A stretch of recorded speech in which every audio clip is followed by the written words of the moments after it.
Olá, youtubers de plantão, meu nome é Lúcia, eu não tô podendo falar muito alto, mas já não é o primeiro vídeo, eu postei um primeiro vídeo só como teste aqui no meu canal e eu vim aqui falar sobre um assunto que tá muito recorrente nas redes sociais, principalmente no Instagram e no Facebook, que é a valorização da mulher e ela se valorizar e o amor próprio, sendo que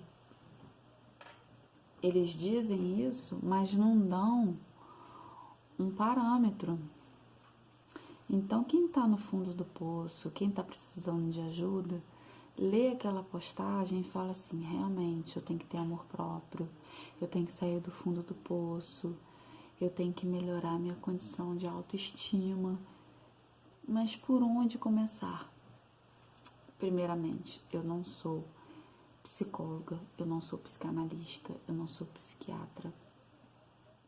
Eu tô aqui meramente como uma pessoa que tá falando por experiência própria e querendo ajudar a todos que estão passando por algum problema emocional e psicológico, que estão se vendo nessa situação aí de fundo de poço e sem um norte, sem uma direção, sem como sair daquilo, porque é uma cobrança geral da internet, das pessoas dizendo que é para se valorizar, que é para se valorizar, que é para sair do fundo do poço, isso e aquilo, sendo que não explicam o porquê e como, qual a direção que você deve tomar, gente. A pessoa está no fundo do poço. Como que você quer que ela se valorize se ela não sabe por onde começar? Entenderam? Então, por experiência própria, eu aprendi. O primeiro passo que eu consegui fazer foi pedir socorro. Pedir socorro total. Eu, graças a Deus, eu tive a chance de ter minha mãe e pedir socorro. Falei com ela que eu precisava de uma ajuda. E uma prima minha também viu que eu não estava legal. E a gente foi em busca de uma ajuda com um psiquiatra na época. E porque eu não estava levantando, eu não estava comendo mais. Então a gente resolveu ir direto à medicação. Não estou falando que isso é o caso de todos, né? Mas no meu caso, quando a pessoa não consegue levantar, se alimentar e está se definhando, precisa de ajuda médica, não tem jeito. E eu acho que junto com a ajuda médica, o que foi primordial no meu caso foi a ajuda espiritual. Eu logo em seguida, quando comecei a fazer o uso dos medicamentos, eu procurei uma igreja, a minha igreja é católica. Não foi fácil, né? Porque eu mesma tinha alguns preconceitos contra a igreja católica, mas mesmo assim eu fui. Procurei a renovação carismática, que foi a que eu mais me identifiquei, que é a que chama o Espírito Santo e tem mais força. Não que a tradicional não tenha, mas a carismática, ela envolve mais energia, a pessoa pode bater palma, pode dançar, ela pode falar em línguas, que na tradicional não pode. E eu tive que ir para São Paulo, atrás da comunidade Canção Nova. E lá eu me encontrei. E de lá para cá foi uma luta constante, né? Para não cair de novo no fundo do poço.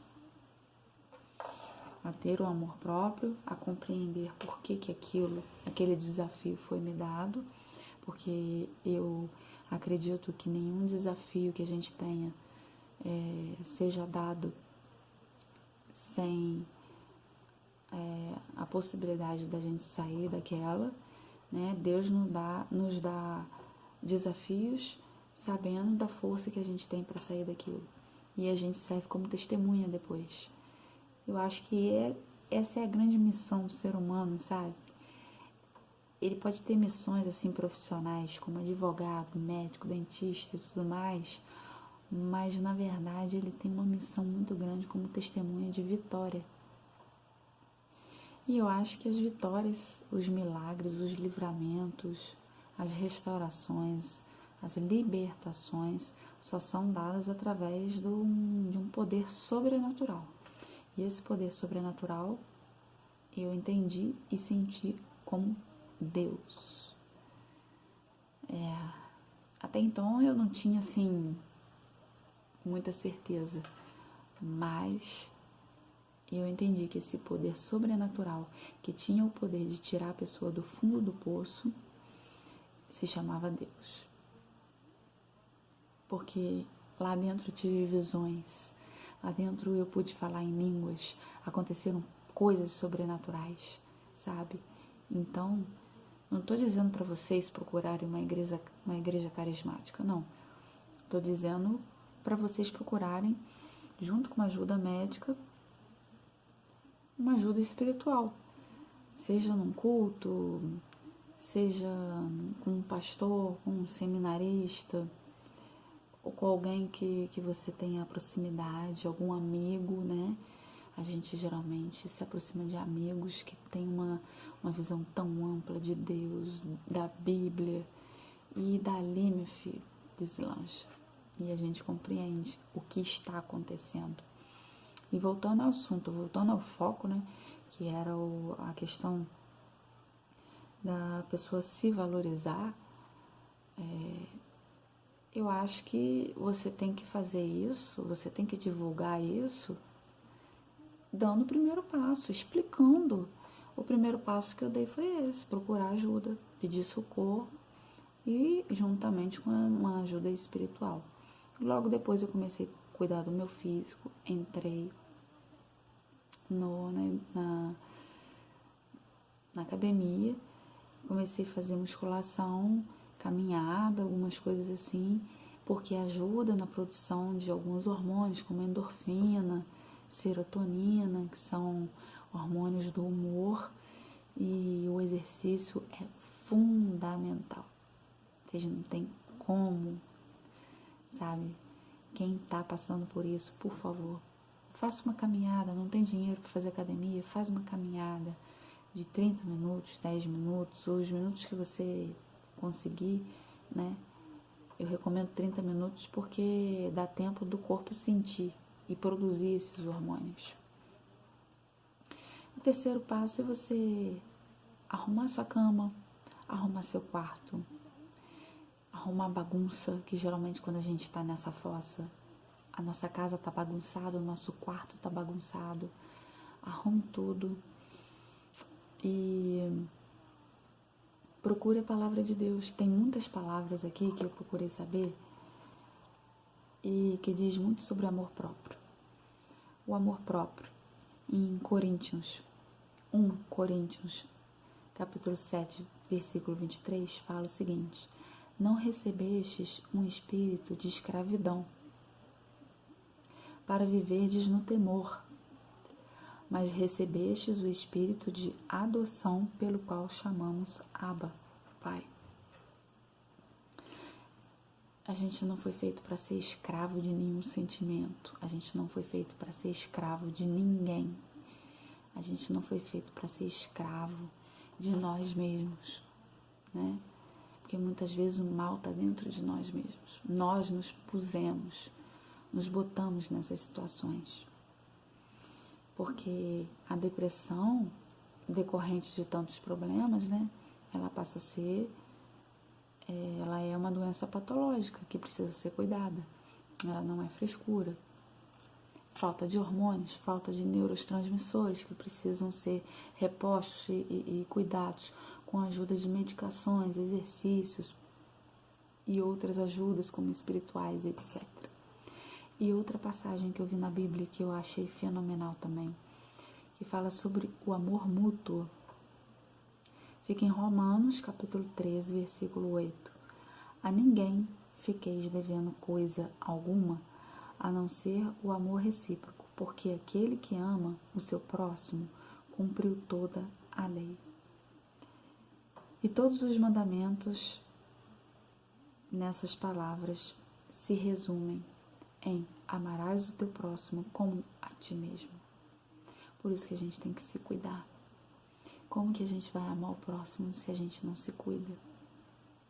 E quantas pessoas nos ferem, quantas pessoas nos magoam, sendo que elas estão ali vivendo como uma bomba atômica, cheia de problemas, cheia de cicatrizes, cheia de passados mal curados, mágoas, tristezas, e elas acabam nos ferindo, sabe? Elas acabam atingindo a nós e a gente, se a gente estiver fraco espiritualmente e mentalmente, a gente acaba deixando que aquilo interfira em nossa vida pessoal, na nossa vida emocional. E muitas vezes a gente se torna parecido com a pessoa. É impressionante, isso já aconteceu comigo. De eu conviver com uma pessoa que não tinha paz, que não tinha um entendimento das mágoas do passado, e eu acabei me tornando parecida com ela. Uma pessoa amargurada, sem entendimento das coisas, do que estava acontecendo comigo mesma. E foi daí que eu comecei a ver que tinha alguma coisa errada, né? A situação partiu de uma outra pessoa que acabou passando para mim e eu acabei tendo que me tratar para sair daquela situação. Quem não sabe o que é amor, gente, antes de falar de amor próprio, sabe o que é amor? Está em Coríntios, 1 Coríntios, capítulo 13, versículo 4. Vou dizer para vocês o que é o amor verdadeiro. O amor é paciente, é benfazejo, não é invejoso, não é presunçoso, nem se incha de orgulho, não faz nada de vergonhoso, não é interesseiro, não se encoleriza, não leva em conta o mal sofrido, não se alegra com a injustiça, mas fica alegre com a verdade. Quantas pessoas, né? Elas ficam felizes com a infelicidade do outro, do cônjuge, dos amigos, né? Ele desculpa tudo, crê tudo, espera tudo e suporta tudo. Ele, que fala aqui, é o amor. Que o amor desculpa tudo, crê tudo, espera tudo e suporta tudo. O amor jamais acabará. O que a gente tem muitas vezes é apego, é costume.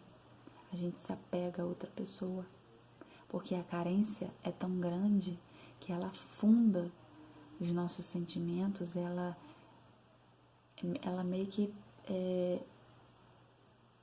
tapa a verdade, sabe? E a verdade é que alguns relacionamentos que a gente entra não tem nada a ver com amor. A gente se acostuma simplesmente, a gente se adapta a situações dos outros, a costumes. Não tem nada a ver com amor, gente. Se a gente for falar... Quantas vezes lá na frente a gente pensa, meu Deus do céu, onde é que eu estava com a cabeça? Não era amor. A gente se engana. E a gente se engana porque a gente quer ser feliz, porque a gente é carente.